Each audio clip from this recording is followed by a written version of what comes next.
And just like that, welcome right into the studio, Hidden Nation. You got Josh Carey, your hidden entrepreneur. You're tuned right into 710 WOR, the voice of New York. Do yourself a favor if you haven't already, because I know so many of you have. Download that free iHeartRadio app. What's that going to do for you? Oh, so much. You'll be surprised. For one, you can search and listen to every episode of this very show, the entire back catalog, and every show that you are currently indulging in, plus all kinds of music across every genre. It's the free iHeartRadio app in the App Store. Hidden Nation, I know you. I know who you are and what you like, and I am going to guess. I'm going to make a prediction that you know today's guest. You are aware of today's guest. You probably follow today's guest. It is, of course, Matt Higgins, the author of the new Wall Street Journal best-selling book, Burn the Boats, Toss Plan B Overboard, and Unleash Your Full Potential. Does it sound familiar? I know it does to me. We have so much to cover. Let's get right into it. Matt, so good to have you right here with us. Thanks for having me. I love that intro. I appreciate that. So let me just give a quick overview just to orient the listener. We know you're a high school dropout turned law school graduate. You were the youngest press secretary in New York history during 9/11. You were running the business side of 2 NFL teams before the age of 40. Extraordinary. And your list of credits go on, including you were a guest judge on Shark Tank. So I want to start with that. Besides maybe being a great little ego boost, what did you learn most, or what most surprised you being on the front lines of Shark Tank? That I could set my sights on something so improbable and then I can manifest it, to be perfectly honest. Like, a lot of people who end up as a guest shark on Shark Tank, they have this fake narrative. They're like, oh, they called me and I wasn't sure. I'm like, oh, please. And maybe that's true for, Elon Musk or somebody like that. But the reality is that I spent a lot of time wanting to be on that show. I love the show. I watched every episode with my son, and I worked for a year of my life to make the case. Meetings with, because otherwise I'm just a random guy from Queens, with a good resume, and spent a lot of times making the case, and eventually got the green light. And even at my age, I talk about this in my book, Burn the Boats. Even at my age, despite what I've been able to pull off, I dealt with crushing imposter syndrome when I was on that set.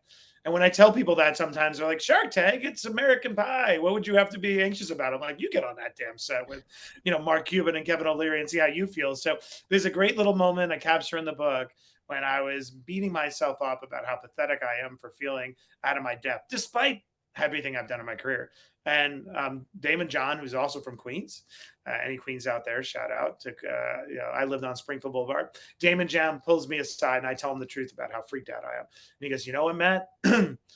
Forget about all them, used a few expletives, says to me, we're 2 guys from Queens and you belong here because you are here. So it's a long way. And it was very like Socrates, like speaking from thousands of years of wisdom. What I love about that point, there is no final arbiter of belonging. So what Shark Tank taught me more than anything is you could pick the most improbable goal, no matter where you started, and you could pull it off and even surprise yourself. So I love the word manifested, you said. So you're into that, you believe that. How do you apply that in your life? Yeah, I mean, that's the whole point of the book, right? So the book takes a very simplistic title, which goes back to the beginning of history. For those who don't know this, you may have heard it from Cortez in 1519, but the reality is, and the book goes through it, goes back to Sun Tzu in the Art of War, like 500 BC. So what fascinates me is like, why is it that military leaders know intuitively, and every culture has a story, that the way to get the most about from yourself is to give yourself no other option but to succeed, to actually sabotage, retreat, and yet our parents, our teachers, everyone tells us the opposite, that it's prudent to conjure a backup plan. And I wanted to see, does science bear that out? And what science confirms is actually the mere contemplation of a backup plan does 2 things. It makes you less motivated to achieve the goal and much less likely that you're going to. And when I started looking back at my improbable, sometimes Forrest Gump-like career, I realized the way I was able to achieve everything I've ever done is to put myself in situations where I didn't have the answer exactly and trust my intuition that I had what it takes to compete. So in writing this book, I wanted to take this manifesto and appropriate it for the risk adverse, the anxiety laden, the shame ridden, like myself from my poverty background, anybody who's got baggage, and say, you could be a risk taker too. You have just been conditioned to believe otherwise. Hidden Nation, check out Amazon or wherever you get your books. Burn the Boats, a 4.8 rating currently with over 650 reviews. I currently read it, and I'll say read it in quotes because I'm an audiobook guy, Matt, and I love the audio version of the book. Thanks for it's just so right? You know how easy that could be. So that was my consumption of the book. I want to talk about Thank you. I did it myself, by the way. Very uncomfortable, but I did it. And I was glad I did. You did. That's excellent. I want to talk about one of the early chapters in the book talks about why people put us down. I have a concept that I promote called the art of looking foolish. And it's very similar to what you talk about, where it's like you're going to find yourself doing so many things, big, medium, and large in life that people are just going to laugh at, ridicule, and tear down. And I love in one of the early chapters, you go through systematically why people do that. Can you review some of those? They're fascinating. Yeah, well, so I whenever you are one, let's talk about imposter syndrome for half a second. Imposter syndrome is just a feedback loop, right? That you're doing something new.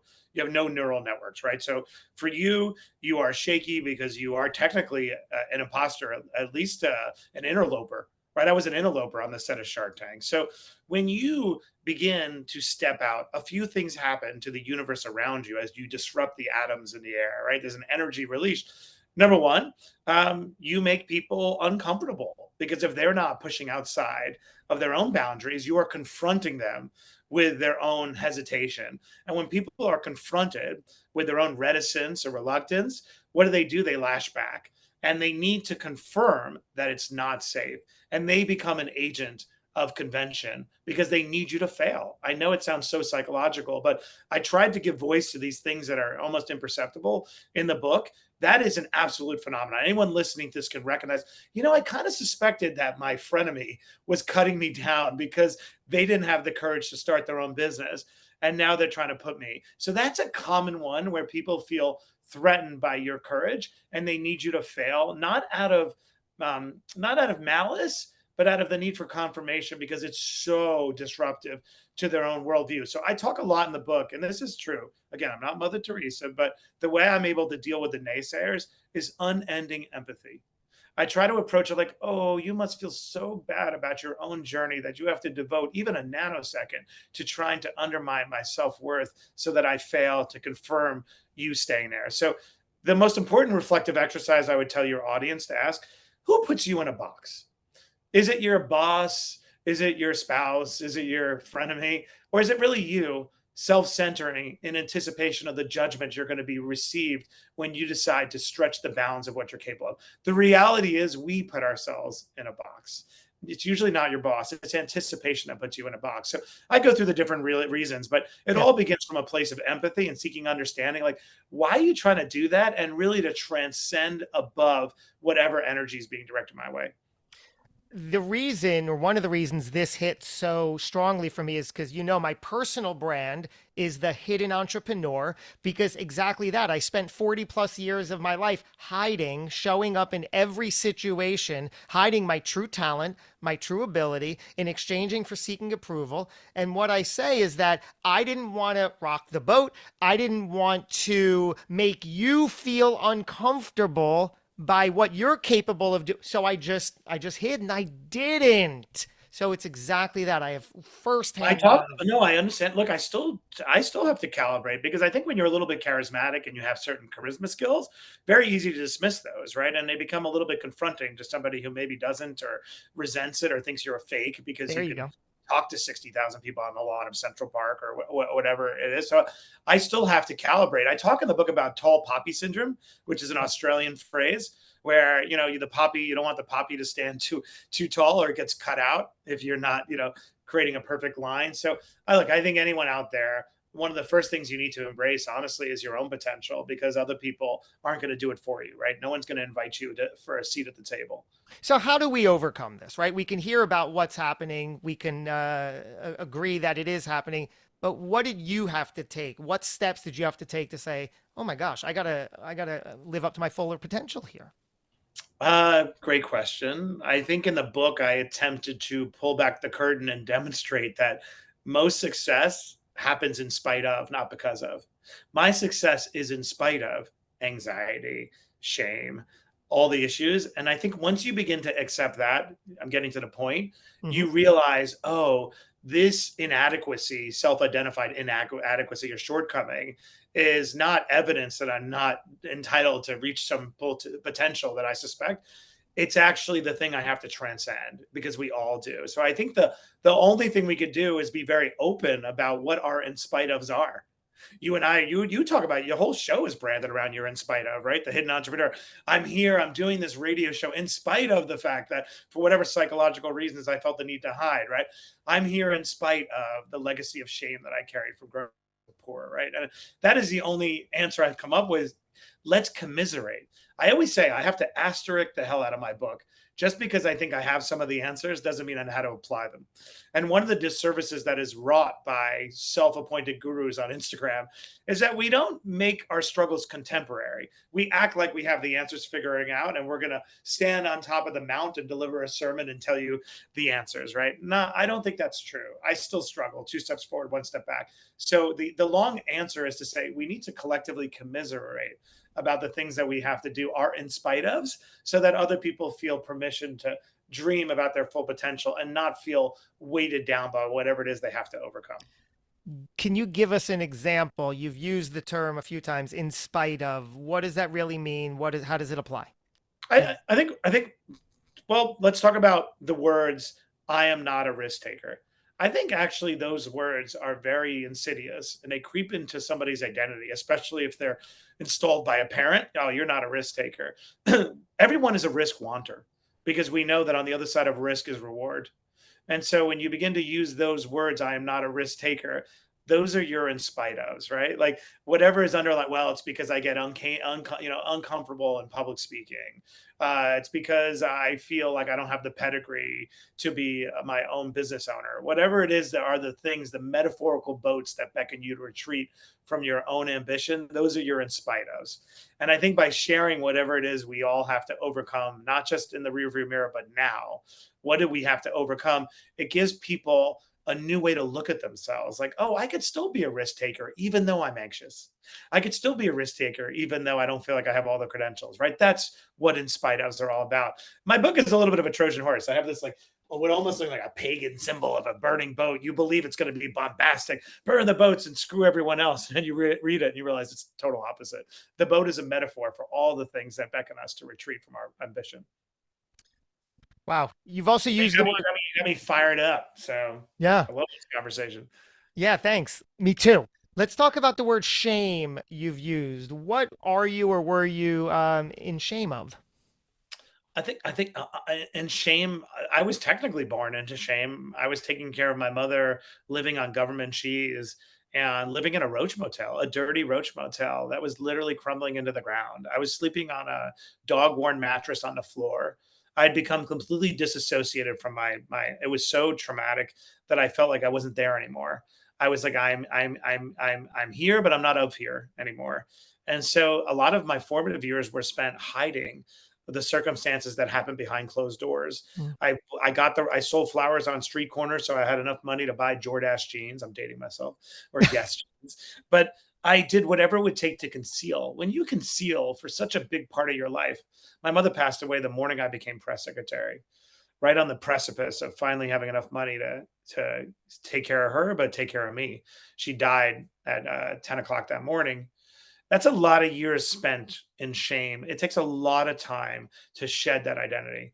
And so my shame is the shame, if that makes sense, that I'm still laboring with all that, unable to save my mother. No upbringing. To the day, I still can't figure out why we need two forks at the dinner table. You know what I mean? Like, wait, which one is my water? You know, like these little things. Like I'll tell you something. I don't open the mail because I spent so many years where the mail only delivered bad things, like red remittance notices. That I, to this day, do not open mail. I haven't opened mail in years because I'm still freaked out by it. It's kind of funny to share that, but I'm sharing it because somebody out there is like, oh man, I still have those things too. Those are our shame. Those little elements of shame make us feel ill-equipped to strive. That's what I'm talking about. That when you're on the precipice, like sitting on the stage of Shark Tank, or I teach at Harvard Business School, right? I go from a high school dropout to teaching at Harvard Business School. Those little things beckon you to retreat. Those are the metaphorical boats. So that is my fabric of shame that I grew up with. Hidden Nation, you're tuned into my conversation with Matt Higgins, the Wall Street Journal best-selling author of Burn the Boats. Go to Amazon or wherever you get your books, or on the audio platforms too. That was my consumption of choice. Matt, you have a great claim to fame with VaynerMedia, right? I don't want to ruin it, but give us some of the claim to fame in that angle. So VaynerMedia is Gary Vaynerchuk's company, those who don't know. And so I was at the New York Jets overseeing the business of the team. And Gary is a crazy Jets fan. I had Gary's dream job, just not Matt's dream job.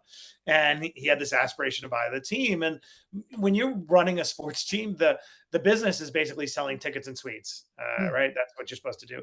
And my team was like, "Hey, this is guy Gary Vaynerchuk. He says he's going to buy the Jets." I'm like, "What?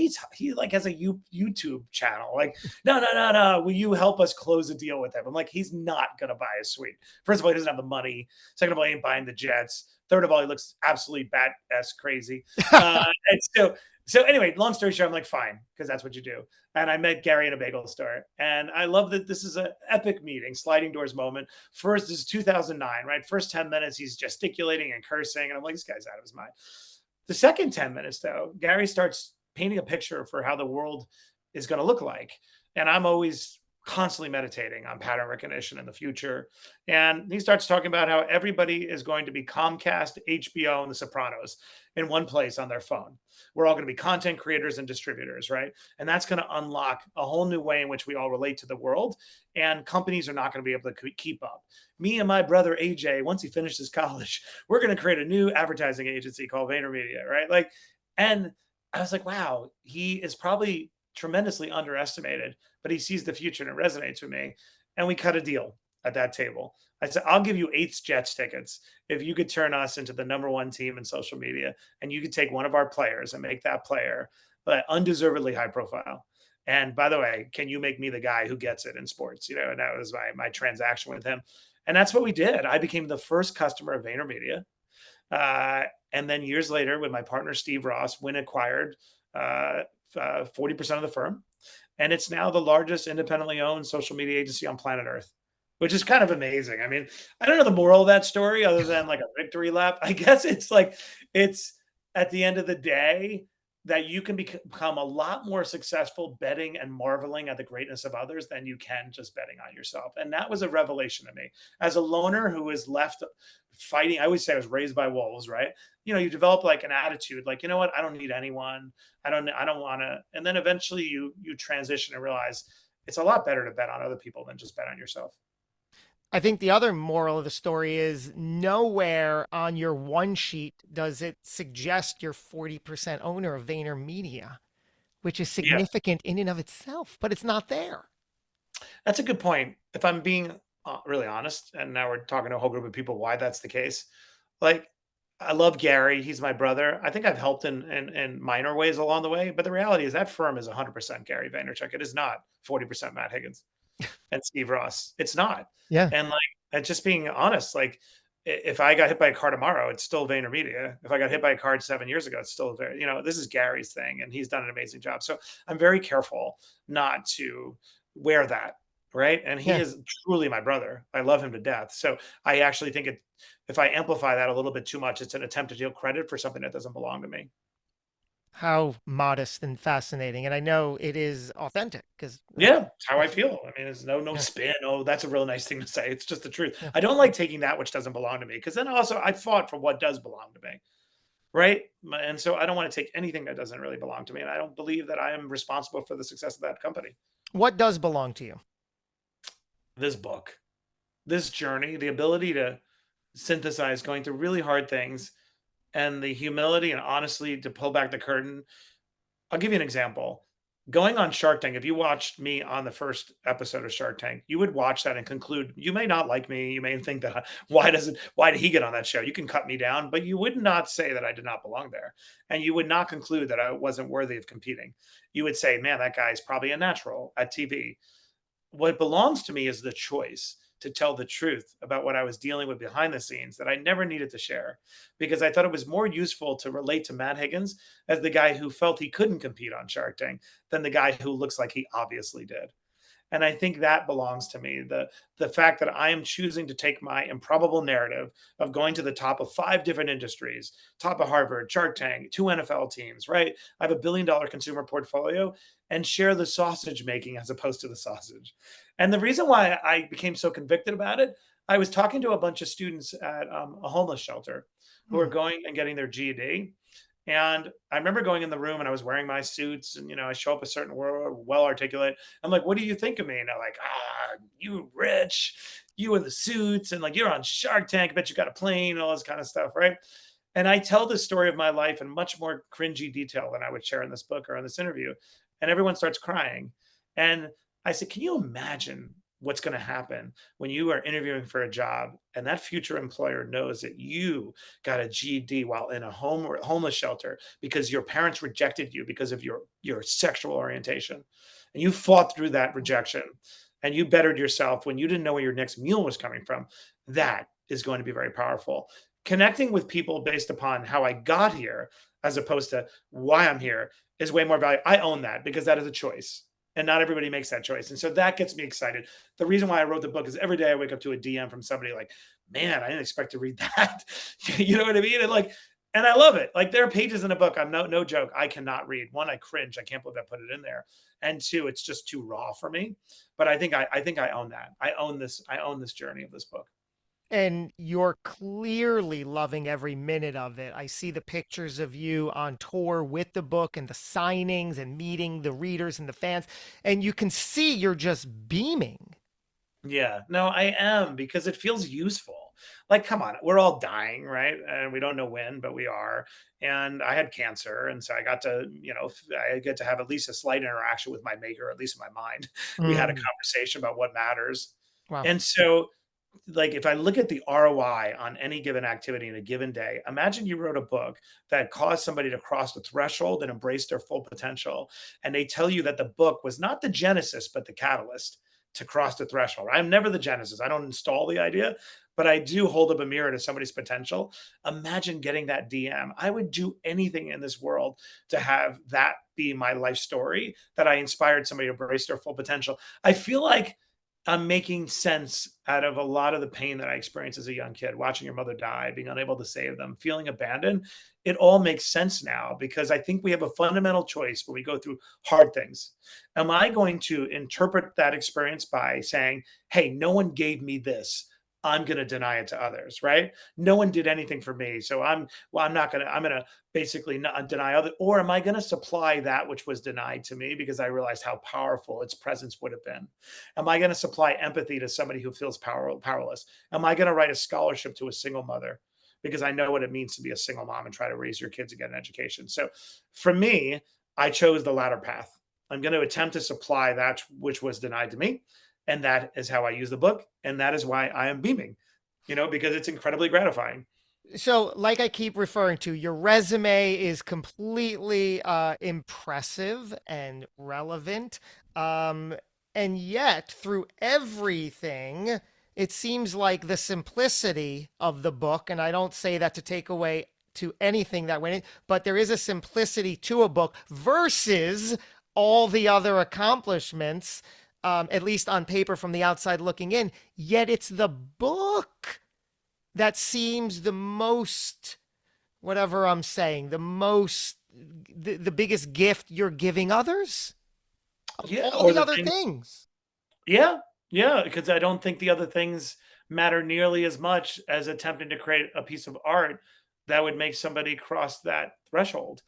of believing in themselves, right? So I agree with you. By the way, it's inherently simplistic because it's meant to be assimilated, right? That is one of the hardest parts about writing a book. I teach at Harvard Business School. I have a law degree. I geek out all the time. If I wanted to write an exercise in self-aggrandizement, I would use a range of vocabulary that nobody would be like. And I'm like, well, that's terrific. Nobody read my book. A lot of engineering went into it. So it's funny. I love that we're talking about this. I guess objectively, some of the other credentials are cooler. And we could talk about NFL teams. I ran the Dolphins. I ran the Jets. I just don't think it even holds a candle to doing something that inspires somebody else to make a move. I really do. Again, I could care less about the credential, the Wall Street Journal bestseller. That helps conversion, honestly. Right. A/B testing, it makes people buy it. I do not care. And I do not care about the accolades. I do not care about the credentials. And I do not care about the logos I've collected. I care about how to combine all of them into a narrative that makes somebody else believe they could do some version of that. That is amazing. That is useful. So aside from becoming a 40% investor in VaynerMedia, or obtaining a $1 billion consumer portfolio, or running 2 NFL teams, the listener can write a book and impact, right? Yeah. What does that take? What does it take to do the book? Yeah, for the listener. That's a great question. I think the book has been successful because I followed one person's advice, which was intuitive to me, but it took editing, which is always keep the reader at the center of the journey.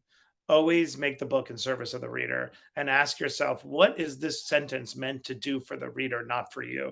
And I think a lot of books, especially written by successful business people, are exercise in victory laps. Like, they masquerade as an attempt to teach you something, but the reality is it's to teach you how great I am. And I really tried to hem closely to the idea. The book is meant to illustrate in as many different ways as possible. What does it take to fully commit to your plan A? And let me show you the ways in which Scarlett Johansson and Rex Ryan, all these amazing people I've had an opportunity to support.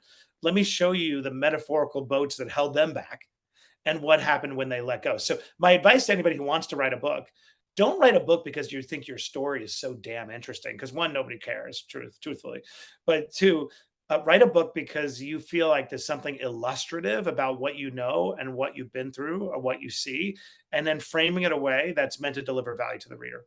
I approach my Harvard class the same way. I want those students to walk out there and 5x their tuition based upon my class. And I want somebody to read this and be like, wow, I mean, what I paid for it doesn't even come remotely close. I think most books don't do that. And I'm not being critical. I think a lot of people write a book for the credential, which to me sounds so silly. Anybody can write a book. Or they write a book for the victory lap, which seems like a waste of emotional energy because nobody really cares. Absolutely fascinating. I'm kind of saddened we have to leave it here, but as that saying goes, don't cry because we have to part, smile because we had the experience. Matt Higgins, I am beaming because we had this experience. Thank you so much for being you and sharing everything you are and everything you know with us. Well, thanks so much for having me. Everybody out there, if you read Burn the Boat, send me a DM. I read all of them. I want to hear what you think. Thank you. Absolutely incredible. Well, there you go, Hidden Nation. I'm sure I didn't disappoint with my top of the episode promise here. It is Matt Higgins. Go check out, if you haven't already, Burn the Boats, available anywhere. You can pick up a book or listen to it on the audio platform. We're going to do it again before too long. I want to thank you for tuning in. Remember, it's about getting yourself out there. If nothing else, this episode supported that, didn't it? Live up to your full potential. There are going to be naysayers. You know that. So the goal is to figure out how to do what you know you want to do, could do, and should do, in spite of, see how it all comes together, in spite of all that. Again, thank you for tuning in. I know there's a lot here. I can't wait to see you again and do it again. Until we meet again, take care. Be well.